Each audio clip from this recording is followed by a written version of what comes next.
Before I headed on out to Badlands National Park, I did a little bit of research to see if I needed a backpacking permit, and to my pleasant surprise, I actually did not need one. So, with that being said, I made sure I followed all the park regulations and rules and grabbed all my stuff, and I hit the road bright and early in the morning. From there, I entered through the northeast entrance, I believe, to look at the Big Badlands overlook. And yes, this area is absolutely magnificent with these rich, striking geological deposits containing some of the world's most richest fossil beds with ancient mammals like rhinos, horses, and camels all buried in the ground here.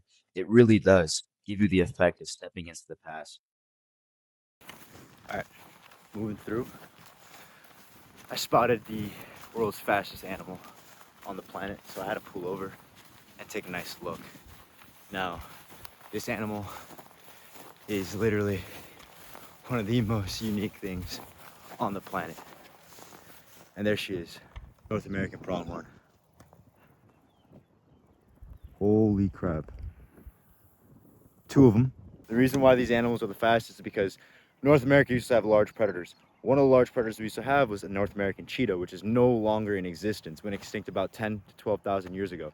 But these guys remained fast, and that's right, they were their main food source. All right, journey is underway. We are now in Badlands National Park. Ah, feels great. It's windy as fuck.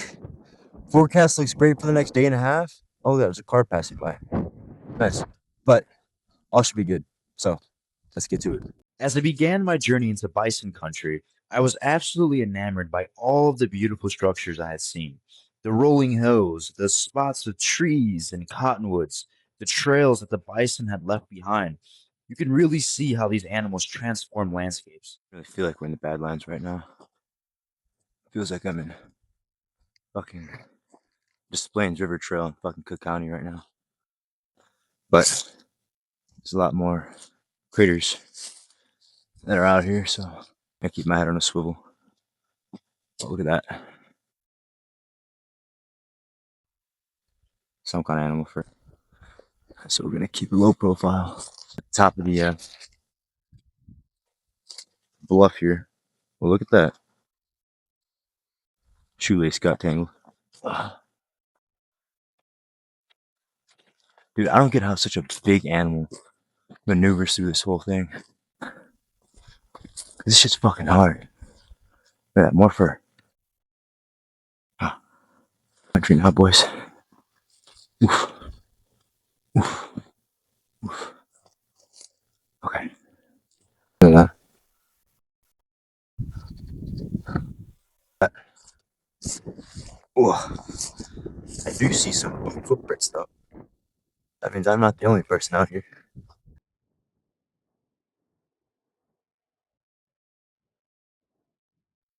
So I was gonna try to film some of the turkey that I saw with the Canon camera, but those fuckheads decided to leave. Actually, I don't blame them. If I saw myself too, I'd leave too. But I mean, fucking hate about this hike is the fact that unlike other places I've been to, there's been like readily accessible water aside from like the desert, and you can like low key purify it pretty easily. Here, you can't. So I have to fucking lug around like 7, maybe 6 liters of water just to make sure I don't die, because there's not a lot of water here, and the water that is here is extremely silty. So like a ton of sediment, like this kind of shit, is in it, and it takes like fucking forever to actually purify it. You can't just like scoop it up, boil it, and call it a day. There's just gonna be a bunch of like mud at the bottom of it. Um, I have a life straw as well, and I also have like a filtration thing that's meant to actually just like filter out like bacteria and like small amounts of sediment. This is basically like fucking like clay water, so it's not really ideal to drink out of, unless like I said you have one of those like reverse gravity. What the fuck? I guess got like reverse fucking gravity systems that you use to like filter water out. It's like a fucking gravity bomb, but for just fucking water.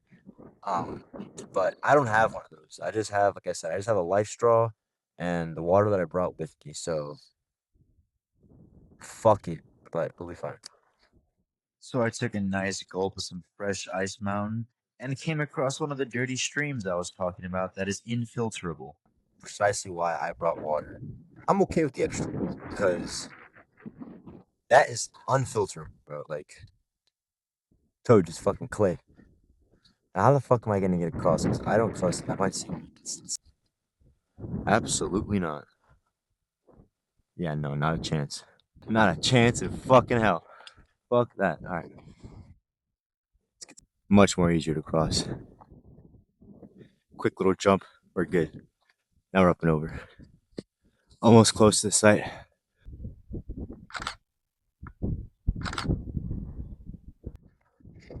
And we're there. He's chilling up there. There's three on that side. Another lonesome now.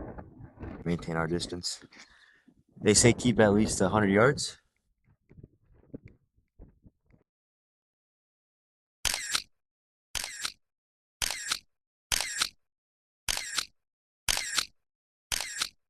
There's camp. Camp will be located right in those trees. You're a bison.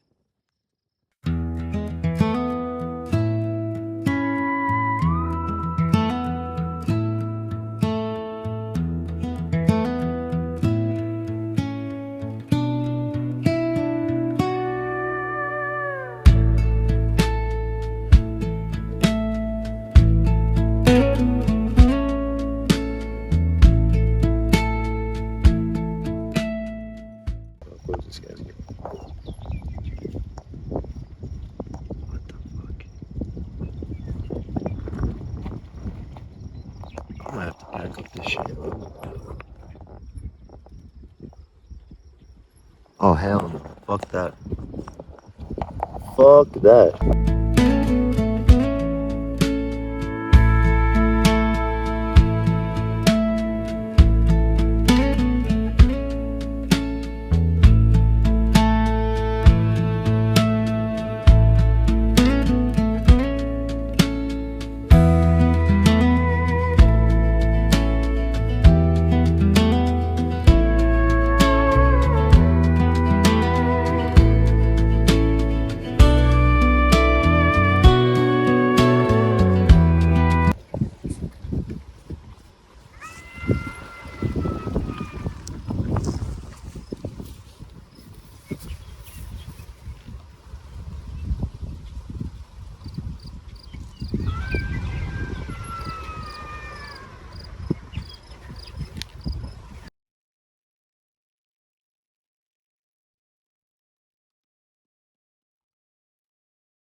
Down at dinner time. Shit, I already know what I need. I already know the amount of calories I have, and I'm set to go, you know.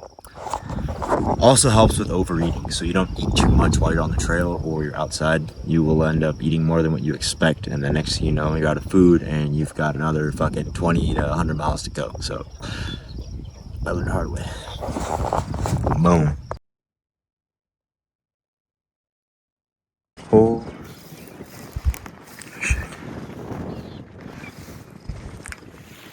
Honestly,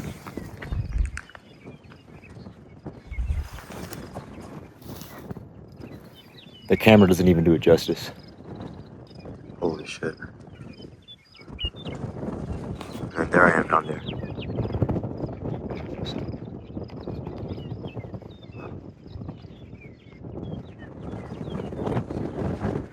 Fucking crazy.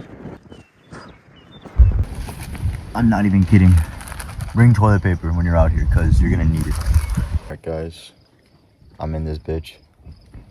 Not gonna lie, I am kind of having second thoughts about this. I am low-key paranoid.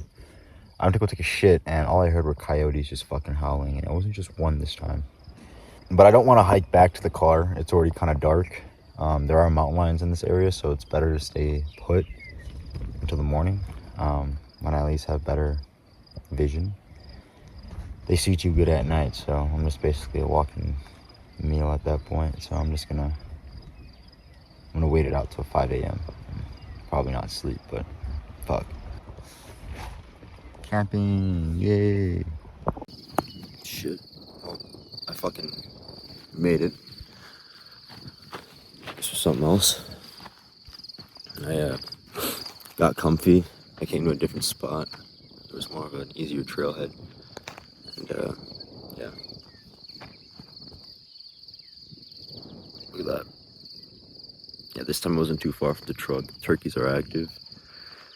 Oof, ain't too bad. And look at this. I'm so glad I found this damn trail. Yeah, long night. Last night was holy fuck. Last night was so fucking long. But we're good.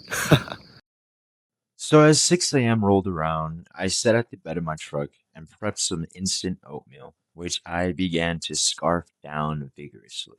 I was starving and famished from the night before, and I was on edge from the coyotes messing with my tent. And honestly, it probably wasn't the wisest idea to keep some of the food I had in the tent with me. But hey, you live and you learn. One thing I can say, though, is the fact that Badlands National Park offer a unique experience unlike any other place. Without a bunch of mountains and large forests in the way, it really gave, I say, a backcountry feel to it. It was almost as if I stepped into another planet, a part of America that's almost uncharted. And that's what I loved about the Sage Creek Wilderness area. And honestly, I couldn't have been happier. Being able to see pronghorn in their natural habitat, wild bison, coyotes, skunks, prairie dogs, and the list goes on, I was more than pleased to be able to backpack Badlands National Park and would definitely recommend it to any new backpackers. Now, when I say new backpackers, I would say it'd be a pretty good idea to make sure you use something like All Trails while navigating through here, or get relatively familiarized with using a compass because you can get turned around relatively easily. Other than that, I have to give this place an 11 out of 10. One of my most favorite national parks.